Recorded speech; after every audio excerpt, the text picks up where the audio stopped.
Welcome to Museum Archipelago. I'm Ian Elsner. Museum Archipelago guides you through the rocky landscape of museums.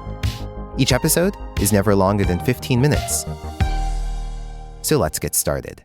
There's a way to look at history that focuses on the events themselves. And then there's a way to look at history that focuses on the fallout.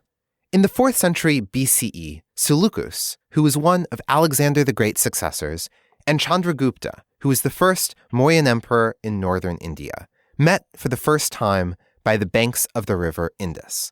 And there, they had some kind of military encounter. What kind of military encounter? Well, we don't really know. What we do know is that following the encounter, Greek ambassador Megasthenes was sent to the Indian interior for the first time. And he wrote an ethnography called the Indici, and it sort of described India for a Greek audience based on, personal observation, but also that, there's lots of strange storytelling as well. And this particular text has sort of formed the foundation of Western knowledge of India for generations. And you can just imagine that soldiers, British soldiers in the 19th century, took translations of this particular text with them to the northwest of India when they were exploring. So it's had a very long life, and it's a particular moment that continues to resonate. This is Dr. Sushma Jansari, Tabor Foundation Curator of South Asia at the British Museum. Hello, I'm Dr. Sushma Jansari. I'm the Tabor Foundation Curator of South Asia at the British Museum. And when I'm not at work, I work on my podcast, which is very much a passion project, and it is called The Wonder House. We'll get to The Wonder House in a minute because it's an excellent podcast. But first, as a doctorate at University College London, Jansari studied this ancient encounter, of which only Greek descriptions survive. That moment of meeting and connection has been completely transformed. It was transformed during the colonial period by British and Indian scholars, and you have British scholars saying, Seleucus won this war and he defeated this Indian general, whereas the Indian scholars wrote the complete opposite. Their take was that Chandragupta defeated this, incoming European, and he became a great leader and ruler. So actually, I think because of this uncertainty, I think it tells us a lot about the time we live in right now and how moments have been transformed in the past. So that uncertainty doesn't bother me in the sense that we'll never have this, this platonic truth, because, we're never going to get there. What we can study is the fallout, how people interpret these historic events, and how that reflects on the moment they are living in now. And of course, what better way to see, in the form of a building, how people interpret historic events than a museum itself. I think this is why the whole idea of decolonizing museums and collections is so important, because I think up till now we've all been complicit in telling very partial stories under the guise of trying to be neutral. And as we know, that neutrality is quite problematic, and it tells a very, very partial truth or partial version of a story. Museums are a great way to see what historic events meant to the museum builders. And I can think of no clearer example than the British Museum. We have, really incredible exhibitions on, say, when you're thinking of ancient South Asia, they're often on Buddhism or Hinduism or Jainism. So they have a very close religious focus, but what they don't tend to address, very rarely that I've ever seen anyway, is how did those collections arrive here? What was the colonial interest in that material? How has it been interpreted? How has it been presented? And also why? Why in those particular ways? How has that changed over the last, century or so? It's too easy to present a so-called neutral view of the ancient past and of ancient religions. But I don't think that's particularly ethical. I think if you're going to be doing that, you need to be telling that fuller story. In episode 39 of this show, we examined Hans Sloane and the origins of the British Museum. Funded in large part by his marriage into the enslaving plantocracy of Jamaica, and aided by Britain's rising colonial power and global reach, Sloane assembled an encyclopedic collection of specimens and objects from all around the world that became the basis for the world's first public museum, the British Museum, a place where anyone could freely enter to see the glory of the British Empire. I think empire infuses pretty much every aspect of life in the UK. whether we're all aware of it or not. Whether it's the names of the streets we walk down, the museums that were founded, the collections they hold, the structures we still all inhabit. When we actually look around at the museums, most of the museums, I'd say in the UK, they hold the contents of empire. Objects that were collected around the world by colonial officials, by soldiers, by sailors, people working abroad. You can't disentangle the two. When you are telling a story, you need to be honest and tell the whole story, or at least as much of it as you can possibly share, because otherwise you're telling a very, very partial one that often overlooks the violence of an object's collection and the situation and circumstances it was created, taken, purchased, and brought here to the UK to be held in a museum. Today, Jansari is the first curator of Indian descent of the South Asia collection at the British Museum. In the past, truth be told, I didn't really think about it very much. I think it's only when I look at my curatorial practice and how I approach my role, the collections, who I want to work with and how, I realise there is a difference between what I do and what other people, in a whole range of institutions bring to their role. And at first, I was really uncomfortable about that. I thought, my goodness, is it just because of who I am and what I am? What about, my academic side and, all of that, my skills and knowledge? But actually, I think it's my ability to do my job it's somehow richer. I bring a slightly different perspective to what I do and how I do it. The South Asia collection at the British Museum is so enormous that it can capture the sweep of history of South Asia, from the Paleolithic period to the present day. The gallery reopened in 2017, and before that, it was last refurbished in 1992. It, just happens to be the largest gallery in the museum. So, hey, no pressure, and everyone's looking. So try not to fail on your first go. So it was really tricky. So we started by thinking, well, who actually comes to the museum? And over 70% of our audience comes from outside the UK. And of those people, a huge proportion, they're not very well versed in the history, cultures and religions of South Asia. So how do you present your collections in a way that shares this really incredible part of the world with people who don't know a great deal about it?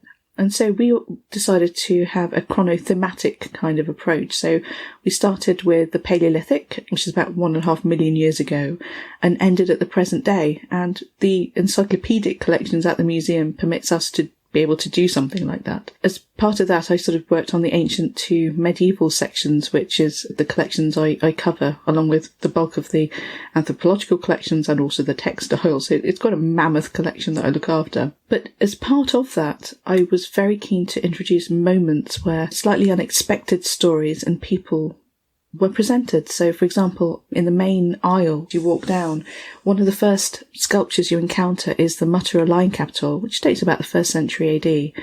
And it was actually excavated and bequeathed to the museum by a South Asian collector, Bhagwanlal Indraji. And I put a portrait of him on that label, as well as a little bit of text explaining it, because I wanted people to be confronted by South Asians in the South Asia gallery.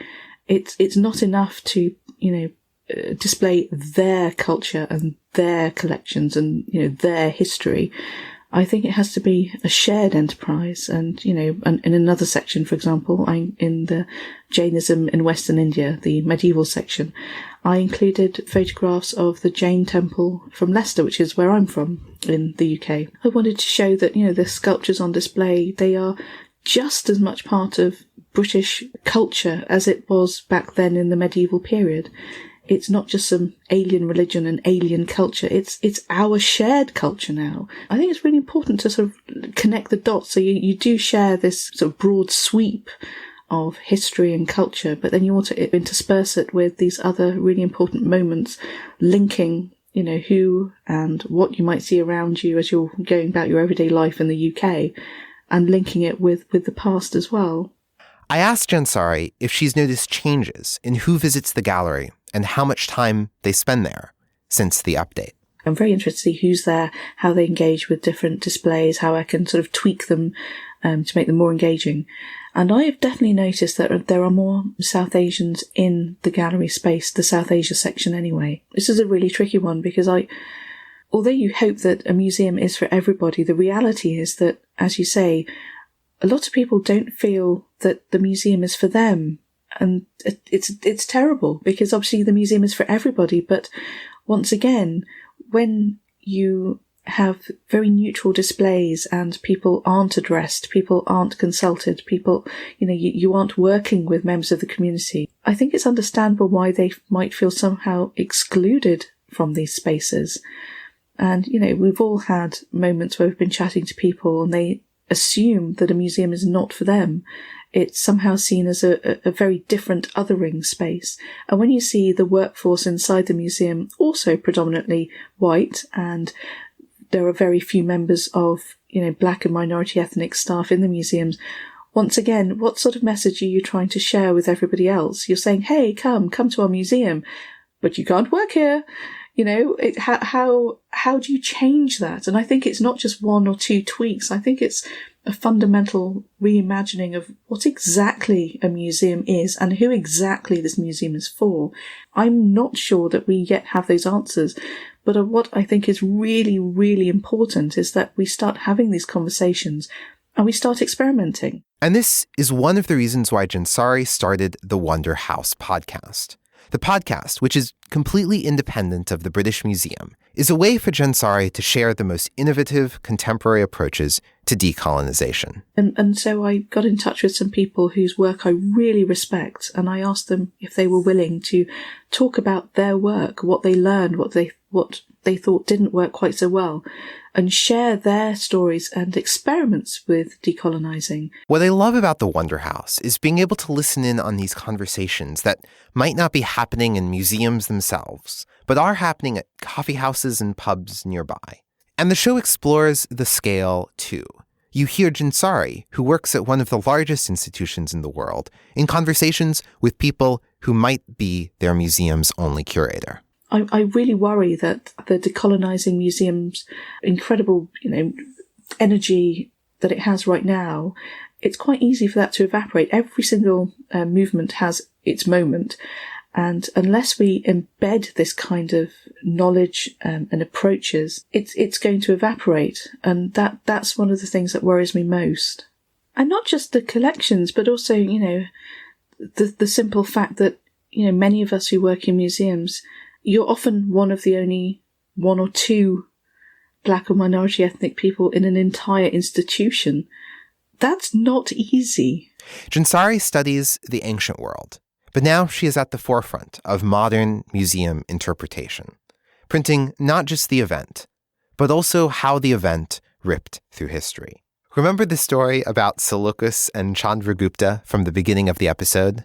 The Indian interpretation of that moment has won out. And actually, if you read historical novels, modern comics, if you watch Indian films and Indian TV series, that's exactly the vision of Chandragupta that we have now. And you know what? It's evolving all the time. Ideas are being shaped and reshaped almost day by day at the moment. And I think that's really exciting. This episode of Museum Archipelago is brought to you by Pigeon by SRISYS, a real-time intelligent platform that uncovers the power of wayfinding for your museum, enabling your visitors to maximize their day at your venue. Using Pigeon, yes, like the navigating bird, the museum's management can gather real-time data for managing space effectively in relation to visitors, while improving their ROI through marketing automation. And using Pigeon, visitors can navigate the maze of a museum with ease, conduct automated and personalized tours based on their interest, RSVP for events, and get more information about the exhibits right in front of them. To find out how Pigeon can help your museum, visit pigeon.srisys.com/museums. That's pigeon.sirsys.com/museums. Thanks so much to Pigeon for supporting Museum Archipelago. You can find a full transcript of this episode and links to other episodes at museumarchipelago.com. Museum Archipelago is supported by listeners like you who have joined Club Archipelago on Patreon. If you can't get enough about how museums shape our lives, join now for $2 a month. If this is your first episode, subscribe to the show for free using your favorite podcast player. And if it isn't, leave us a rating or review. And next time, bring a friend. I remember one time I saw somebody just from the corner of my eye looking really, it looked as if they were really focusing close on a particular textile. I thought, oh my God, what is it? What's going on? So I wandered over, and actually she had her compact out, was applying her lipstick. So, it's always good to, you assume you created this amazing display, but you know what? Other people may not necessarily take it that way.